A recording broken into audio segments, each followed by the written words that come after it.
तो कैसे हो दोस्तों। स्वागत है आपका एक और बार फिर हमारे यूट्यूब चैनल में। हम इस चैनल में आपको आज 21, 22 और 23 मई के करंट अफेयर्स बताएंगे। उससे पहले अगर आप हमारे चैनल में नए हैं तो प्लीज़ हमारे चैनल को सब्सक्राइब करें। हम इस चैनल में ऐसी एजुकेशन वीडियो आप सभी के लिए लाते रहते हैं, तो प्लीज़ हमारे चैनल को सब्सक्राइब करें और इस वीडियो को प्लीज़ अपने दोस्तों के साथ शेयर करें। तो चलिए आज की वीडियो स्टार्ट करते हैं। जो पहला क्वेश्चन है आज की वीडियो का वो है, general UltraTech will invest 6600 crore rupees in Reliance Jio to pick up how much stake। तो जनरल अल्ट्राटेक जियो में अराउंड 6600 करोड़ रुपए इन्वेस्ट करेगी अब कितने स्टेक को लेने के लिए। ठीक है, तो जो इसका करेक्ट आंसर है वो है अराउंड 1.34%। तो 1.34% जियो के स्टेक जो होगी वो आपकी जनरल अल्ट्राटेक लेगी, जिसके लिए उन्होंने कितने इन्वेस्ट करे, अराउंड 6600 करोड़ रुपीज़। ठीक है, जो करेक्ट आंसर है वो है 1.34%। This deal is the fourth one less than the 4 week. तो जो ये डील है ये फोर्थ डील है एक 4 वीक के अंदर। ठीक है, within the month 4 week के अंदर ये चौथी डील है रिलायंस की। ठीक है, तो बाय द इन्वेस्टमेंट जो ये दिस इन्वेस्टमेंट की जो रिलायंस इंडस्ट्री है उसका जो सेल जो राइज हुआ है अराउंड 67,194.75 करोड़ रुपीज़ हुआ है।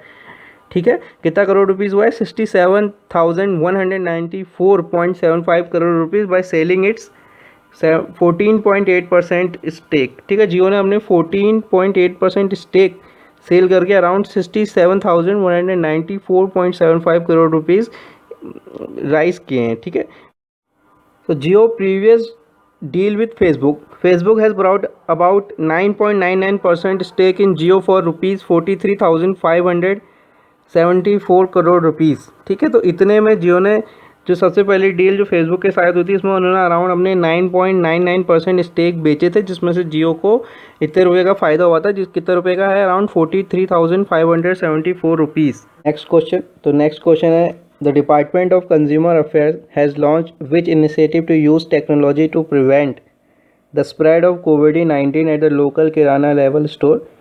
So the Department of Consumer Affairs ने कौन सा इनिशिएटिव लॉन्च किया है ताकि जो लोकल किराना लेवल स्टोर में वो COVID-19 के स्प्रेड को कम कर सकते हैं। तो जो इसका करेक्ट आंसर है वह है ऑप्शन 4, दैट इज़ सुरक्षा स्टोर इनिशिएटिव। तो जो करेक्ट आंसर है वह सुरक्षा स्टोर इनिशिएटिव लॉन्च किया है कंज्यूमर अफेयर ने, ताकि जो लोकल किराना लेवल में हम क्या है COVID-19 के स्प्रेड को कंट्रोल कर सकें। ठीक है, नाउ नेक्स्ट क्वेश्चन की तरफ मूव करते हैं। नेक्स्ट क्वेश्चन है, विच स्टेट और union territory police has launch India first thermal corona combat headgear to ensure the safety of front line warrior and enforcing social distancing.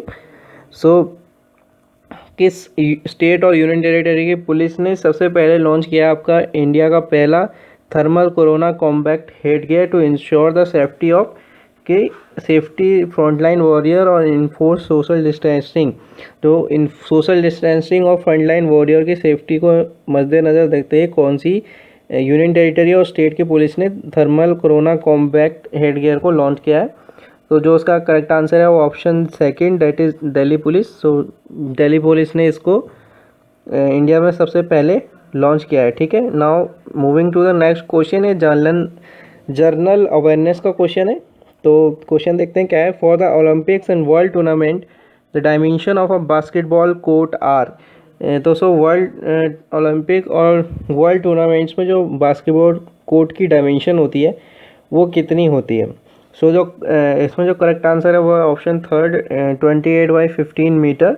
सो जो dimension होती है basketball court की in Olympic games और world tournament में वो होती है around 28/15 metre. ठीक है, now moving to the next question. Next question है, what is the name of e governance platform developed by the MHRD to provide quality education to student across all universities and higher education institute.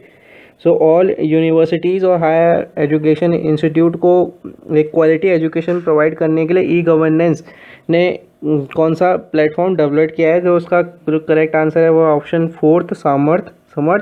तो समर्थ correct answer है। ठीक है, next question की तरफ move करते हैं। तो नेक्स्ट क्वेश्चन है, ministry of agriculture and farmer welfare stated that the India food grain production has been estimated to touch a record how much million tons in 2019-20 crop year? सो तो 2019-20 crop year में जो ministry of agriculture और farmer ने state किया है कि India का food grain production कितना मिलियन टन तक रिकॉर्ड को छुआ है। ठीक है, जो उसका करेक्ट आंसर है वो आपका option third, that is 295.67 million ton. Next question देखते हैं। नेक्स्ट क्वेश्चन है, according to the global forest resource assessment the forest loss rate in 2015-20 has declined to how much million hectare, down from 12 million hectare in 2010 to 2015। तो 2010-2015 में 12 million hectare हुआ था। तो जो global forest resource assessment की जो report थी उसके हिसाब से जो फॉरेस्ट लॉस रेट है जो आपका अराउंड 2015 से 2020 में तो कितना परसेंट डिक्लाइन हुआ है, मीन मिलियन हेक्टेयर डाउन हुआ है। तो इसका जो करेक्ट आंसर है ऑप्शन 4, दैट इज 10। तो 10 मिलियन हेक्टेयर आपका क्या हुआ है, डिक्लाइन हुआ आपका फॉरेस्ट लॉस रेट। ठीक है, और जबकि 2010-2015 में कितना था, अराउंड 12 मिलियन हेक्टेयर। ठीक है, तो आंसर इज 10। ठीक, नाउ नेक्स्ट क्वेश्चन की तरह मूव करते हैं। नेक्स्ट क्वेश्चन है, according to a report update assessment of the potential economic impact of कोविड-19 released by Asian Development Bank, the global economy is expected to lose how much money? So the global जो Asian development bank ने एक report निकाली है जिसका update assessment for the potential economic impact of कोविड-19, जो ये रिपोर्ट निकाली है आपकी किसने, एशियन डेवलपमेंट बैंक ने। तो जो ग्लोबल इकोनॉमी के एक्सपेक्टेड लॉस जो मनी का इसमें दावा किया गया है वो कितना किया गया है। तो जो इसका करेक्ट आंसर है वो है ऑप्शन आपका second, that is 5.8 trillion to 8.8 trillion dollar. So option second is second सही है। आंसर क्या है, between 5.8 trillion dollar to 8.8 trillion dollar. ठीक, नाउ नेक्स्ट क्वेश्चन की तरफ मूव करते हैं। नेक्स्ट क्वेश्चन है, union defence minister Rajnath Singh has approved the launch of defence testing infrastructure scheme with a cost of. जो union defence minister Rajnath Singh ने approve करा हाल ही में जो डिफेंस टेस्टिंग इंफ्रास्ट्रक्चर स्कीम है, तो कितनी कॉस्ट है उसकी। जो इसका करेक्ट आंसर है वो आपका 400 करोड़ रुपीज़। तो 400 करोड़ रुपीज़ की टोटल कॉस्ट है। ठीक है, जो करेक्ट आंसर है आपका 400 करोड़ रुपीज़। तो ये जो प्रोग्राम चलाया गया है that is defence infrastructure scheme का, तो जो ये प्रमोट करने के लिए चलाया गया है, आपके इंडिजियस डिफेंस प्रोडक्शन को प्रमोट करने के लिए चलाया गया है। To special focus on MSME, तो MSME पर स्पेशल फोकस करते हुए और किसको प्रमोट करने के लिए, इंडिजिनस डिफेंस प्रोडक्शन को प्रमोट करने के लिए। ठीक है, the establishment of DTIS will provide easy access and this meet the testing need of domestic defence industry. तो जो DTIS की जो आपकी स्टेब्लिशमेंट होगी वो प्रोवाइड करेगी आपको easy access and this meet the testing need of domestic defence industry. Easy access provide करेगी और testing need of domestic industry के लिए भी इजी एक्सेस प्रोवाइड करेगी और हेल्पफुल रहेगी उनको एक इजी एक्सेस प्रोवाइड करने के लिए डोमेस्टिक डिफेंस इंडस्ट्री के टेस्टिंग के लिए। ठीक है, अब ड्यूरेशन क्या होगी इस स्कीम की, तो जो ये स्कीम है अराउंड 5 ईयर्स के लिए रन करेगी। This scheme will be run for a period of 5 years and expenses of set up around 6 to 8 new test facilities with the private industry। तो प्राइवेट इंडस्ट्री की पार्टनरशिप के साथ around 6 to 8 नई test facilities ये क्या करेंगे, develop करेंगे। और this scheme will be run for 5 years, 5 years के लिए ये स्कीम रन करेगी। This scheme facilitate defence production, तो जो स्कीम है ये फैसिलिटेट करेगी आपकी डिफेंस प्रोडक्शन को। Therefore reduce import of military equipment and help making country self reliant. तो क्या करेगी ये जो स्कीम होगी आपका फैसिलिटेट करेगी डिफेंस प्रोडक्शन को, जिसके कारण क्या होगी, जो इंपोर्ट होता है मिलिट्री इक्विपमेंट का वो रिड्यूस हो जाएगा और इसके कंट्री को आत्मनिर्भर बनाने में ये जो स्कीम क्या है और हेल्प करेगी इन मिलिट्री और डिफेंस सेक्टर। ठीक है, फंडिंग की बात करें तो एक फंडिंग क्या है, तो this scheme will provided with 75% government funding होगी और 25% जो फंडिंग होगी स्पेशल पर्पस व्हीकल्स SPV के द्वारा होगी। ठीक है, जो गवर्नमेंट फंडिंग होगी इसकी in the form of grant in aid, तो गवर्नमेंट जो फंडिंग होगी किसके फॉर्म में होगी, ग्रांट इन एड के नाम से इसमें गवर्नमेंट फंडिंग होगी। ठीक है, और टोटल परसेंट गवर्नमेंट फंडिंग की कितनी है, 75% गवर्नमेंट फंडिंग होगी और 25% आपकी रिमेनिंग जो बची हुई है वो SPV के द्वारा होगी। ठीक है, नाउ नेक्स्ट क्वेश्चन की तरफ मूव करते हैं। नेक्स्ट क्वेश्चन है name the new managing director of Jammu and Kashmir bank. तो जम्मू एंड कश्मीर बैंक के नए मैनेजिंग डायरेक्टर का नाम क्या है? तो इसका करेक्ट आंसर है जुबैर इकबाल। तो जुबैर इकबाल जम्मू एंड कश्मीर बैंक के नए मैनेजिंग डायरेक्टर होंगे। तो Jammu and Kashmir administrative approve the appointment of senior vice president of HDFC bank. तो HDFC बैंक के senior vice president Zubair Iqbal को as a new MD of Jammu Kashmir bank घोषित किया गया है। ठीक है, ये अराउंड 3 इयर्स पीरियड के लिए होगा।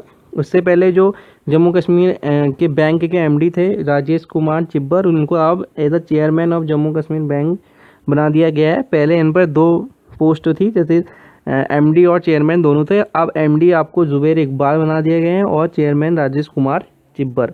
ठीक है, now moving to the next question. Next question है south central railway zone developed a robotic device dash to assist the hospital management function toward the patient care in wake of COVID-19 outbreak.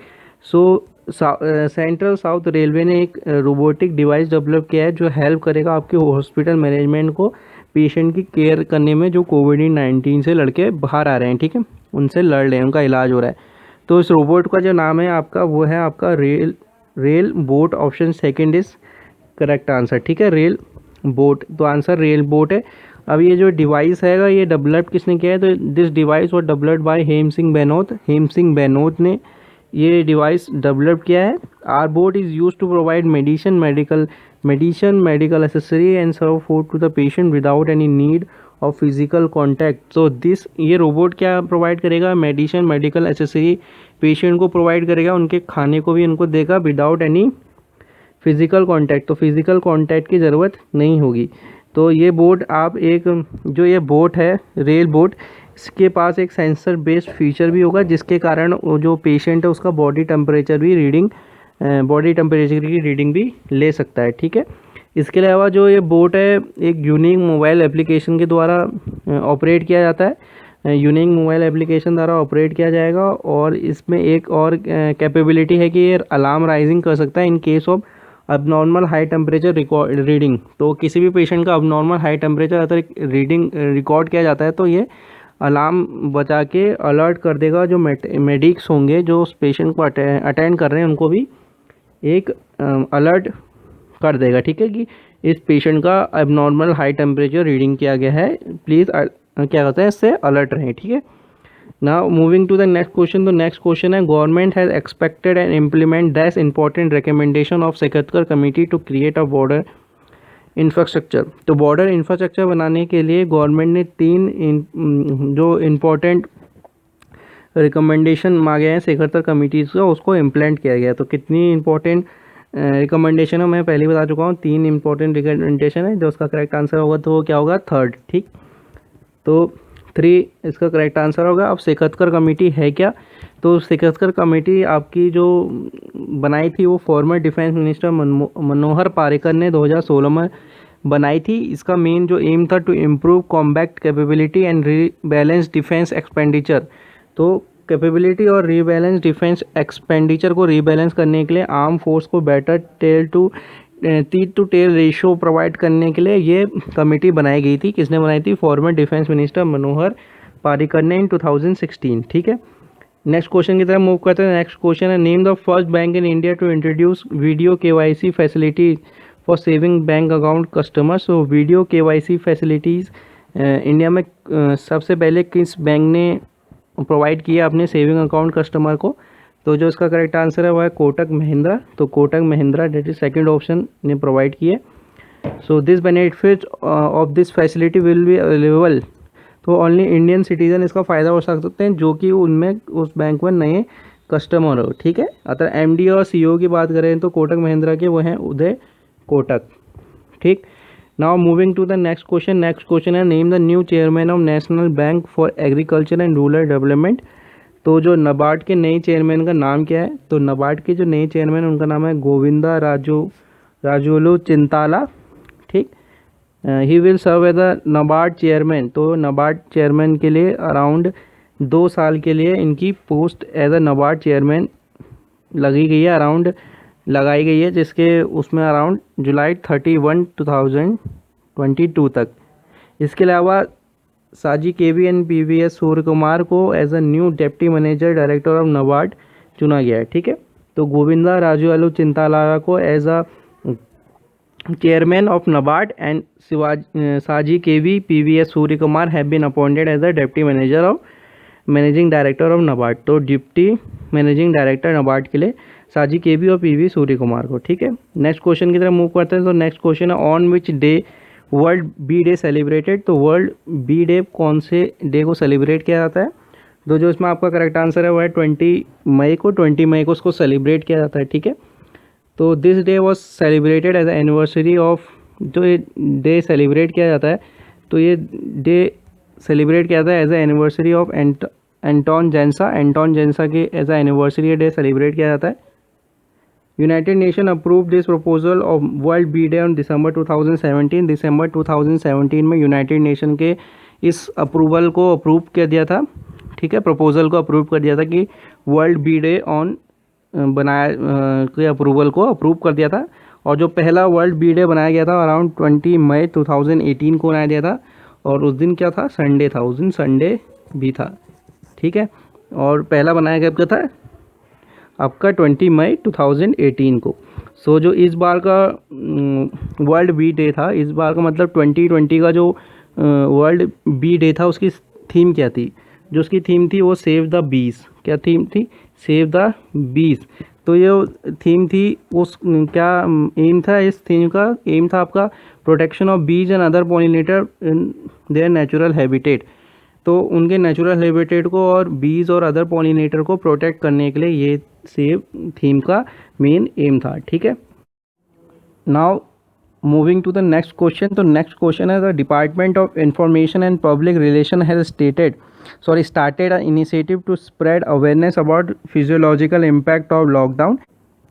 सो जम्मू कश्मीर की जो department of information and public relation ने एक initiative start किया है, किसके कारण वो awareness फैलाएंगे साइकोलॉजिकल इम्पैक्ट ऑफ लॉकडाउन। तो इम्पैक्ट लॉकडाउन के साइकोलॉजिकल इम्पैक्ट में, तो जो इस इनिशिएटिव का नाम है वो है सुकून कोविड-19 बीट द स्ट्रेस। तो ऑप्शन सेकंड इसका करेक्ट आंसर है, ठीक है।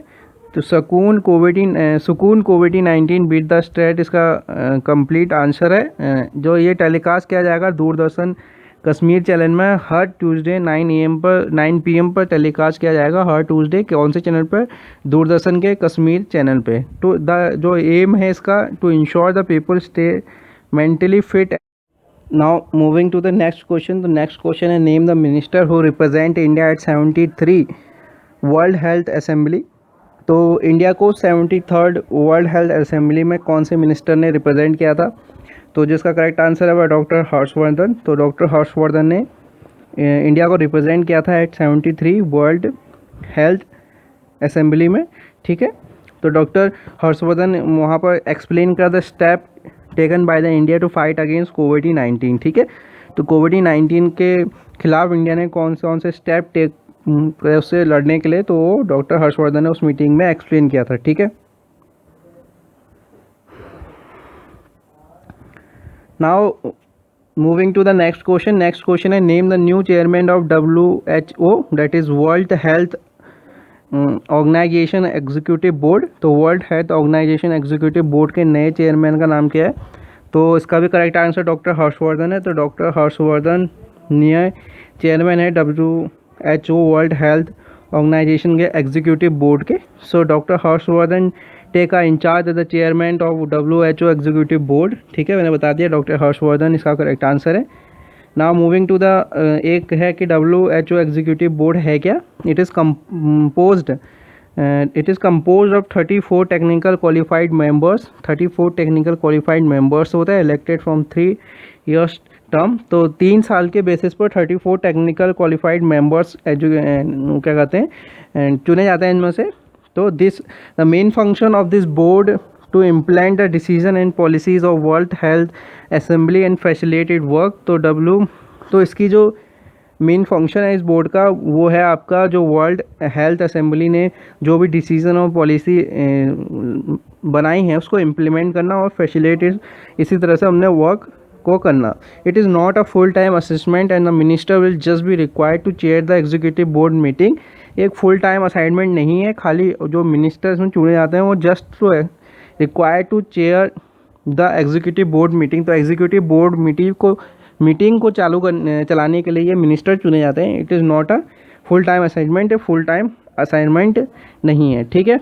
Now moving to the next question. Next question है name the country which announce $2 million in corona virus help to WHO assembly. So WHO assembly को help करने के लिए किस कंट्री ने अनाउंस किया अराउंड $2 billion देने के लिए, डोनेट करने के लिए। तो जो करेक्ट आंसर है उसका China has announce this package, ठीक है। तो China will provide $2 million over 2 years to fight the corona virus pandemic.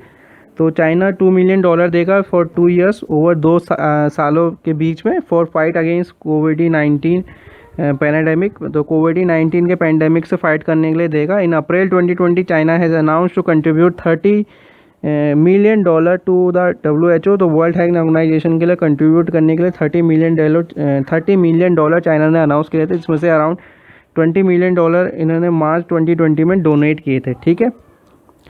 Now moving to the next question. Next question है name the new president of WHA। WHA का full form होगा आपका world health assembly. तो world health assembly के नए chairman कौन है? जो इसका करेक्ट आंसर है वो है केबा बैन नई चेयरमैन प्रेसिडेंट हैं आपके WHA के। So Keva Bain from the Bahamas. तो कहाँ के हैं ये? बहामास के हैं, ठीक। Has been elected serve as a president of the 73rd world health assembly. तो 73rd world health assembly as a president नियुक्त किया गया है इनको। और केविन बैन कहाँ के हैं? बहामास के हैं, ठीक। Now moving to last topic of this video कि अबाउट WHA। सॉरी, ये WHO यहाँ पर दिख रहा होगा, इसमें यहाँ पर WHA के बारे में बताएंगे, that is world health assembly. और यहाँ पर भी WHA है, ओ नहीं है, ठीक है। तो WHA stand for the world health assembly. इसकी फुल फॉर्म बता दी आपको क्या है, वर्ल्ड हेल्थ असेंबली है। The world health assembly is a decision making body of WHO। तो जो वर्ल्ड हेल्थ असेंबली है, WHO means world health organisation के डिसीजन मेकिंग बॉडी है, जो डिसीजन मेकिंग होता है। तो जो मेन फंक्शन होगा इस असेंबली का वो क्या होगा? Determine the policies of the organization and rules. तो रूल्स और पॉलिसी जो भी डिसीजन लिया जाएगा under the WHO world health organization को, वो सारे किस के अंदर लिए जाते हैं? वो WHA के अंदर लिए जाते हैं। तो वर्ल्ड हेल्थ असेंबली क्या है? एक डिसीजन मेकिंग बॉडी है WHO की, जो आप अपनी डिटरमाइन करती है अपनी पॉलिसीज़ और रूल्स एंड रेगुलेशन को, ठीक है। The world health assembly is held annually in Geneva Switzerland. तो जिनेवा स्विट्ज़रलैंड में ये असेंबली एनुअली हेल्ड की जाती है, मतलब आयोजित की जाती है इन जिनेवा स्विट्ज़रलैंड में। तो जिनेवा स्विट्ज़रलैंड में ये रेगुलरली क्या की जाती है? हेल्ड की जाती है, ठीक है। ये WHO नहीं है, WHA है, ठीक है, वर्ल्ड हेल्थ असेंबली, इसका ध्यान देना, ठीक। तो इसका आपको PDF डिस्क्रिप्शन में मिल जाएगा। अगर आपको ये वीडियो अच्छी लगी तो प्लीज़ इस वीडियो को लाइक करें, अपने दोस्तों के साथ शेयर करें और हमारे इस चैनल को प्लीज़ सब्सक्राइब करें, ताकि आप ऐसी वीडियो आप सभी को हम क्या कहते हैं डे टू डे में आप सभी के लिए लाते रहें। तो प्लीज़ हमारे चैनल को सब्सक्राइब करें और वीडियो की नोटिफिकेशन पाने के लिए बेल आइकन को भी प्रेस करें। Thank you.